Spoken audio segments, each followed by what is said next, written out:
এই শান্তিটা গেল কোথায়? কোথায় আছে এই শান্তিটা, যে শান্তির তালাচে প্রত্যেকটা পুরুষ নারী তৃষ্ণার্ত নয়নে তাকিয়ে আছে? এই শান্তিটা কোথায়? শান্তি কোথায়? শান্তি কোথায়? শান্তি লাস্ট কবে কয়জন মন থেকে হাসতে পারছি? কয়জন ভিতর থেকে শান্তিতে আছে? বলেন না। প্রিয় মানুষের সামনে বসে কয়জন একটু শান্তিতে নিঃশ্বাস নিয়েছি? সারা দুনিয়া ঘুরে ঘরে এসে কয়জন শান্তিতে পাইছি? আপনি সারা পৃথিবী শান্তি পেয়ে যদি ঘরে এসে শান্তি না পান, এবার প্রত্যেকটা মানুষের এই একটা আফসোস, আশা করি আপনারা আমার সাথে একমত হবেন। আমি সারাদিন বাহিরে দৌড়াই, দিন রাত আমি পরিশ্রম করি, মাথার ঘাম আমি পায়ে ফেলি, দুইটা টাকা কিভাবে বেশি ইনকাম করা যায় সেটা চিন্তা করি, শুধু নিজের জন্য নয়, তোমাদের জন্য। অনেক প্রবাসী ভাইয়েরা আছেন দুপুরবেলা ভাত খায় না, ভাতের টাকাটা রেখে দেয় পরিবারকে পাঠানোর জন্য। অনেক ভাইয়েরা আছেন ভাত না খেয়ে কোন রকম একটা বন একটু পানি দিয়ে পেটটাকে লোড করে আবার কাজের মধ্যে লেগে যায়। ওই বাবাকে প্রশ্ন করেন, ওই ভাইকে প্রশ্ন করেন, কেন এত ওভার পরিশ্রম করছেন? প্রত্যেকটা পুরুষ উত্তর দিবে, আমার জন্য নয়, আমার একজনের পরিশ্রমে যে 5 জনের পেট ভরছে তাদের জন্য। আমার একজনের ত্যাগের কারণে 5 জন যে শান্তিতে ঘুমানোর চেষ্টা আমি তাদের জন্য করছি। আমি একজন রোদে শুকাই বৃষ্টিতে ভিজি এই কারণে, যাতে 5 জনের মাথার উপর একটা ছাদ দিতে পারি, শক্ত ছাদ। আমি একজন পরিশ্রম করি, আমার শরীর, আমিও তো একটা মানুষ, আমারও তো শরীরের একটা রথের পাওয়ার আছে, একটা লিমিটেশন আছে। 3 বস্তার উপর তো 4 বস্তা আমি আলগাতে পারি না। কিন্তু মহাজন বলেছে যে যত বস্তা নিয়ে যেতে পারবে তার ইনকামও তত বেশি। ওই দিন থেকে আমি 3-এর জায়গায় 4 নেওয়া শুরু করেছি। ওই লোডটা আমার কাঁধে হয়ে, কোমর হয়ে, পায়ে পড়তেছে। আমি জানি আমার ডিউ কমে যাবে, তারপর আমি সব ত্যাগ দিচ্ছি শুধু পরিবারের মুখে একটু হাসি ফুটানোর জন্য।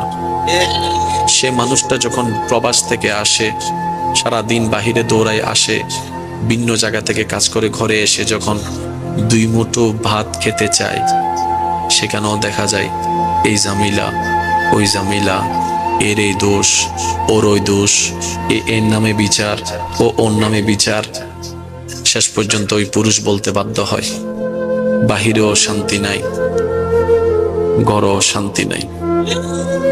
এমনও পর্যন্ত শোনা যায় বলে, ইচ্ছা করে সবকিছু ছেড়ে চলে যাব বাহিরে কোথাও, তোমাদের যেদিকে যা মন চায় তা করো, আমার 2 চোখ যেদিকে যায় আমি সেদিকে চলে যাব।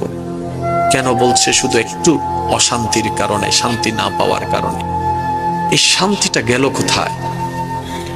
কোথায় আছে এই শান্তিটা, যে শান্তির তালাচে প্রত্যেকটা পুরুষ নারী তৃষ্ণার্ত নয়নে তাকিয়ে আছে? এই শান্তিটা কোথায়? শান্তি কোথায়? শান্তি কোথায়? শান্তি। রব ডাক দিয়ে বলে, বান্দা পেরেশান কেন তুমি? বান্দা বলে, মওলা শান্তি নাই। হাওয়ায় যারে সেই পরে বদনাম করে, যাকে গর্ত থেকে তুলি সেই উল্টাই গর্তে ফেলে। আগের যুগে বাবা মারা যদি জোতা দিয়েও ফিটাতো, সন্তান কখনো মাটি থেকে চোখ তুলে তাকায় নাই। আর এখন একটা থেকে 2টা কথা হলেই সন্তান রাগ করে খাবার বন্ধ করে দিচ্ছে, ঘর থেকে বের হয়ে যাচ্ছে, আবার অতিমাত্রায় আবেগী হয়ে অনেকে সুইসাইড পর্যন্ত করে ফেলতেছে। আমি শ্রদ্ধার সাথে মা বাবাদেরকে বলবো, সন্তান অপরাধ করলে, ভুল করলে অবশ্যই আপনি শাসন করবেন, কিন্তু শাসনের ধরনটা যেন সুন্দরভাবে হয়, তার আত্মসম্মানে যেন আঘাত না লাগে। আত্মীয় স্বজনের সামনে তাকে তুলনা দিয়ে বিবেচনা কইরেন না, তাকে তার সম্মানটা দিন।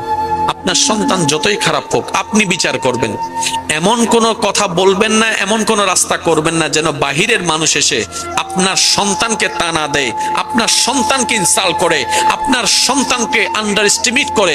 এই সুযোগ দিয়েন না। তাহলে হবে কি, ওই সন্তানের অন্তর থেকে অটোমেটিক মা বাবার প্রতি শ্রদ্ধা উঠে যাবে। কেন যাবে? একটা হচ্ছে রাগ, আরেকটা হচ্ছে শয়তানের তো লেগেই আছে সব সময় বেয়াদবি করানোর জন্য। কথা বলতে হবে, ঠিক কি না?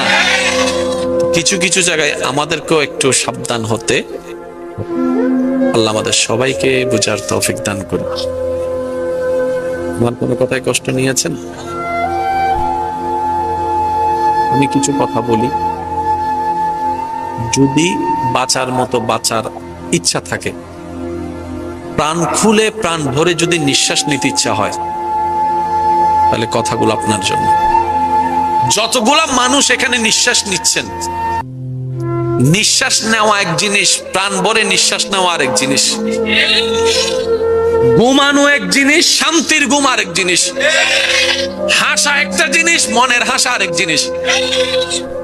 আপনি আপনাকে প্রশ্ন করেন, আমি আমাকে প্রশ্ন করি, লাস্ট কবে কয়জন মন থেকে হাসতে পারছি? কয়জন ভিতর থেকে শান্তিতে আছি? বলেন না।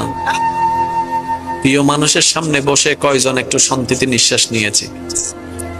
সারা দুনিয়া ঘুরে ঘরে এসে কয়জন শান্তিতে পাইছি? আপনি সারা পৃথিবী শান্তি পেয়ে যদি ঘরে এসে শান্তি না পান,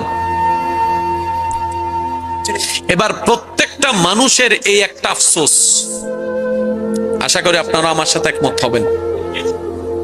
আমি সারাদিন বাহিরে দৌড়াই, দিন রাত আমি পরিশ্রম করি, মাথার ঘাম আমি পায়ে ফেলি, 2টা টাকা কিভাবে বেশি ইনকাম করা যায় সেটা চিন্তা করি, শুধু নিজের জন্য নয়, তোমাদের জন্য। অনেক প্রবাসী ভাইয়েরা আছেন, দুপুরবেলা ভাত খায় না, ভাতের টাকাটা রেখে দেয় পরিবারকে পাঠানোর জন্য। অনেক ভাইয়েরা আছেন, ভাত না খেয়ে কোন রকম একটা বন একটু পানি দিয়ে পেটটাকে লোড করে আবার কাজের মধ্যে লেগে যায়। ওই বাবাকে প্রশ্ন করেন, ওই ভাইকে প্রশ্ন করেন, কেন এত ওভার পরিশ্রম করছেন?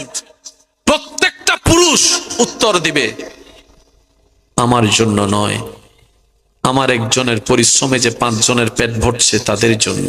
সুবহানাল্লাহ।